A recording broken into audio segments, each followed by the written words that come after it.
Hello दोस्तों, मैं आज बात करने जा रहा हूँ कि जो दुनिया में चल रहा है, दुनिया में तो बहुत कुछ चल रहा है, लेकिन दुनिया में जो चल रहा है वो ईश्वर की कृपा से चल रहा है। और आप चाहें कि हम ये बदल सकते हैं या आसमान पर पहुँच सकते हैं या घर तोड़ सकते हैं या मंजिल तोड़ सकते हैं या पेड़ उखाड़ सकते हैं, ये आपके बस की बात नहीं है। जब तक भगवान आपसे जो कराना नहीं चाहे, ईश्वर अल्लाह गॉड जिसे आप कहते हैं, जब तक भगवान आपको कराना नहीं चाहे आप कुछ नहीं कर सकते हैं।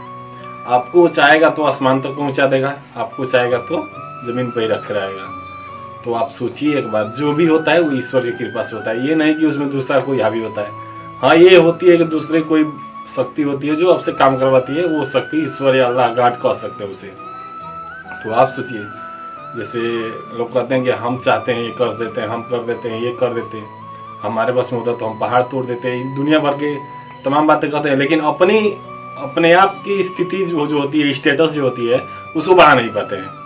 अब सोचिए एक बार, कहते हैं कि हम पहाड़ तोड़ देंगे, उसको मार डालेंगे, उसको काट डालेंगे, लेकिन एक बार सोचिए वो अपनी स्थिति मजबूत नहीं कर पाते हैं। आर्थिक स्थिति हो, सामाजिक स्थिति में हो या राजनीतिक हो, किसी प्रकार की, लेकिन लोगों को कहते हैं कि हम तुमको ठीक कर देंगे, तुम्हें हत्या कर देंगे, तुम्हें जितने प्रकार की वो जैसे नहीं होता है जिससे उससे हैरान हो सके, वो काम करने के लिए कहेंगे, लेकिन अपनी स्थिति मजबूत करने के लिए उनके अंदर क्षमता नहीं है।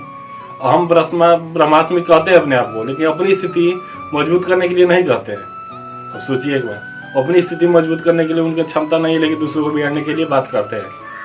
अब दूसरों को बिगाड़ने के लिए उनके अंदर इतनी क्षमता आ जाती है कि अगर वो क्षमता को अपने अंदर बनाने की अगर स्थिति बना ले, तो हम अपने आप को बनाएंगे। जो क्षमता दूसरे में लगा रहे हैं बिगाड़ने के लिए, वो अपने आप को बनाने में लगा ले तो कहाँ तक पहुँच जाएंगे। लेकिन नहीं, वो दूसरों को बिगाड़ने की और बात करेंगे। तो आप एक बार सोचिए कि आपके करने से या सोचने से कुछ हो नहीं सकता जब तक आपको भगवान कराना नहीं चाहिए। लेकिन आप क्या करते हैं, दूसरे के बारे में सोचते हैं। जब तक अपने आप के बारे में आप सोचेंगे नहीं, तब तक भगवान भी आपके बारे में सोचेगा नहीं। आप किसी के दरवाजे के पास जाकर आप बार बार कुंडी खटखटाएंगे तभी वो दरवाजा खुलेगा। अब आप अपने दरवाजे खोलने के लिए कुंडी खटखटा ही नहीं रहे, दूसरे का दरवाजा खोलने के लिए, अब बिगाड़ने के लिए उसके बम रख रहे हैं, बारूद रख रहे हैं। तो एक बार सोचिए आपका विकास होगा नहीं होगा। आप उसी बम बारूद विकास में रह जाएंगे, आप हमेशा उसी विचारधारा में रहेंगे। लेकिन आप अगर दूसरे का दरवाजा खटखटाएंगे और अच्छे कर्म के लिए, अच्छे लाभ के लिए, तो आपको मिलेगा जरूर। इसमें होगी ईश्वर की कृपा भी हो जाए आपको, तो और आगे जा सकते हैं। लेकिन ईश्वर की कृपा में कुछ हो नहीं सकता।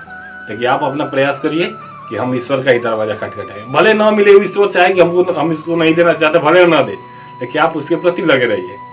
अब ये नहीं कि दूसरों को बिगाड़ने में लगे रहें तो आपको ईश्वर तो ऐसे ही बर्बाद और करेगा, या अब क्या कहा जाए। लेकिन आप ईश्वर के प्रति लगे रहिए कि हाँ, जो भी हो रहा है ईश्वर की मर्जी से हो रहा है।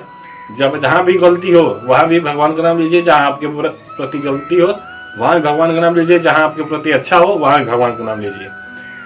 भगवान के अगर चाहे तो आपको कुछ भी बना सकते हैं।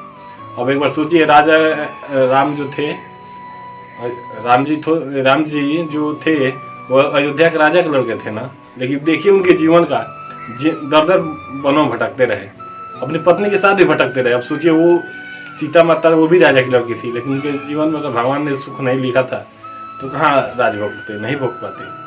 कृष्ण क्या थे, कृष्ण के जो भांजा था अभिमन्यु, चक्रव्यूह में मारा गया। सोचिए एक बार, अब वो उनका भांजा चक्रव्यूह में मारा गया, वो खुद भगवान थे, 16 कला से परिपूर्ण थे, लेकिन वो कुछ नहीं कर पाए ना। और आप कहते हैं कि हम कुछ भी कर सकते हैं, उसको मार डालेंगे, काट डालेंगे, तमाम तरह की बातें करते हैं। लेकिन आप सोचिए एक बार, राम भगवान थे, राजा के लड़के थे, श्री कृष्ण 16 कला से पूर्ण, तो उनका भगीना जो था भांजा, देखिए क्या हो गया, मारा गया। अब आप कहते हैं कि हम दुनिया मिटा देंगे, दुनिया बर्बाद कर देंगे, दुनिया बना देंगे। सोचिए एक बार, बहुत सी बातें हैं, ऐसी बहुत सी बातें आपको बताएंगे। जय हिंद।